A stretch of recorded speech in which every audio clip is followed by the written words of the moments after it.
Que a paz do Mestre Jesus esteja conosco por esse maravilhoso universo de Deus. Nós estamos falando sobre a lei de sociedade e nós vamos falar hoje sobre a família, laços de família. Lembrando que a família é a célula máter da sociedade. Família é muito importante, gente. A gente tem que valorizar a nossa família, é muito importante. Muito importante a família. Na questão 773, por que é que entre os animais, os pais e os filhos deixam de reconhecer-se, desde que esses não mais precisam de cuidados? Os animais vivem a vida material e não a vida moral. A ternura da mãe pelos filhos tem por princípio o instinto de conservação dos seres que ela deu à luz. Logo que esses seres podem cuidar de si mesmo, ela com a sua tarefa concluída. Ela está com a sua tarefa concluída. Nada mais lhe exige a natureza. Por isso é que os abandona, a fim de se ocupar com os recém-vindos, né? Ali é a lei de conservação lá nos animais, né? O laço de família é essa célula máter. Então os animais, eles vivem a vida animal e não a moral. Por isso abandonam suas crias quando eles podem cuidar de si mesmo. Questão 773. O homem tem outro destino. Para ele há outra coisa além das necessidades físicas. A necessidade do progresso. Então, os liames sociais são necessários ao progresso. E os laços de família resumem os liames sociais. Eis porque eles constituem uma lei natural, tá? Então Deus quis que os homens assim aprendessem a armar-se como irmãos. Lá na questão 774, né? Os homens são diferentes dos animais, aí tem alguma coisa a mais nós aqui, né? Nós temos que aprender a nos amar como irmãos. Então família é, pois, uma instituição divina cuja finalidade principal consiste em estreitar os laços sociais, ensejando-nos o melhor modo de aprendermos a amarmos como irmãos. Nós somos chamados a amarmos como irmãos. A família é importantíssima, gente, muito importante. Então, grupo de espíritos normalmente necessitados em compromissos inadiáveis de reparação, graças às contingências reencarnatórias. Então, é mais que o resultado genético. São ideais, são sonhos, são lutas, sofrimentos e aspirações que se cimentam nos liames da concessão divina. Lá no livro Estudos Espíritas, lá de Divaldo, né, que diz isso. Não são os da consanguinidade os verdadeiros laços de família, e sim os da simpatia e da comunhão de ideias, os quais prendem os espíritos antes, durante e depois de suas encarnações. Nós vamos aprender a amar aí. Dois seres nascidos de pais diferentes podem ser mais irmãos pelo espírito do que se fosse pelo sangue, né? Tá lá no Evangelho segundo o Espiritismo, capítulo 14, e tem 8. Então nós vamos ver o papel dos pais. Os laços do sangue não criam forçosamente os liames entre os espíritos. O corpo procede do corpo, mas o espírito não procede do espírito, porquanto o espírito já existia antes da formação do corpo, tá? Não são os pais que criam os espíritos de seu filho. Lembra quem é que cria os espíritos? Deus, lembra? Cria simples e ignorante? Eles apenas lhe fornecem o envoltório corpóreo, cumprindo-lhe, no entanto, auxiliar no desenvolvimento intelectual e moral do filho, para fazê-lo progredir. Então os pais são importantíssimos para ajudar esse filho aí a progredir aí no conceito moral, né? Nós temos pelos laços espirituais duráveis, se fortalecem pela depuração e se perpetuam no mundo dos espíritos. Aquele que amamos, gente, aqui, nossa família, nossos amigos, continua lá no mundo espiritual. Esses laços são eternos. Laços unidos aqui pelo amor são eternos, continua lá no mundo espiritual. E pelos laços, esses são os laços espirituais, né?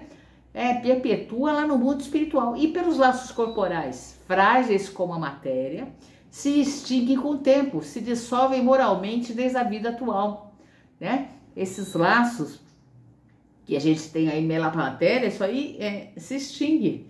Então, qual é a finalidade da família? Qual é a finalidade? Estreitamento dos laços de modo a aprendermos a amarmos como irmãos.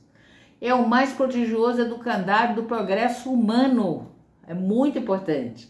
As afeições adquiridas da família perdem-se com a morte do corpo. Será que perde? Todos os que estimam permanecem unidos, quanto maiores as qualidades morais que tenham adquirido. Quando uns reencarnam em missão e expiação, os que mantêm na espiritualidade velam por eles, ajudando a sair vitoriosos. Então veja, esses laços continuam no mundo espiritual.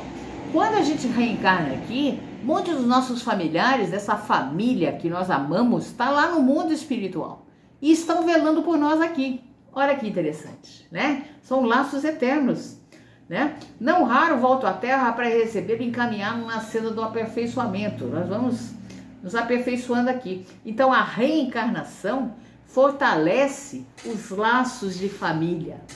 A reencarnação. No espaço, os espíritos formam grupos ou famílias, entrelaçados pela afeição, pela simpatia e pela semelhança das inclinações. Está lá em Allan Kardec, no Evangelho segundo o Espiritismo, lá no capítulo 4, item 18 e 19. Então, lá no mundo espiritual, nós temos família espiritual. Família espiritual. Esses laços aí pela afeição, pela simpatia, pela semelhança de inclinações. E eles torcem por nós, gente. Torcem por nós. Então, Deus permite que nas famílias ocorram essas reencarnações de espíritos antipáticos ou estranhos, com o duplo sentido de servir de prova e como meio de progresso. Às vezes, né? Vem um espírito estranho na família, para quê? Para ajudar aí, como no progresso desse grupo, como também como prova para as pessoas, né? Não tem, às vezes, pessoas que se acham estranhas à família? Realmente são colocados ali para aprender a amar também, gente. Aprender a amar. Olha que interessante. Na questão 775, qual seria para a sociedade o resultado do relaxamento dos laços de família? Uma recrudescência do egoísmo, né? O egoísmo é um negócio sério, gente. Então, os laços de família são muito importantes.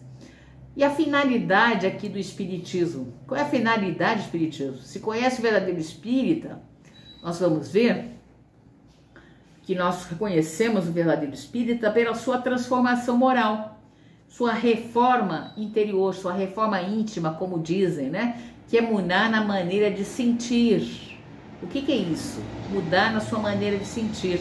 Ao fim do dia, lá Santo Agostinho, na questão 901, lá no Livro dos Espíritos, ele diz o seguinte: ao fim do dia, interrogava a minha consciência, passava em revista o que fizer e perguntava a mim mesmo se não faltara algum dever, se ninguém tivera motivo para se queixar de mim. Lá Santo Agostinho, no Livro dos Espíritos. Realizar atos isolados no dia a dia, levando à melhoria de nossas atitudes, alterando para melhor a nossa conduta. Então, nos tornarmos melhor na nossa conduta, nas nossas atitudes, isso aí que reconhece o verdadeiro espírito. O espírita não é perfeito, né? As pessoas já acham, o espírita é perfeito. Não, ele está tentando se modificar aí na sua reforma interior. Desejo e vontade para isso. Nós precisamos ter desejo e vontade. Então, o espírita é aquele que está tentando se melhorar sempre, um dia atrás do outro, né? Um pouquinho hoje, um pouquinho melhor que ontem, amanhã um pouquinho melhor que hoje. Esse é o espírita, está sempre tentando se melhorar.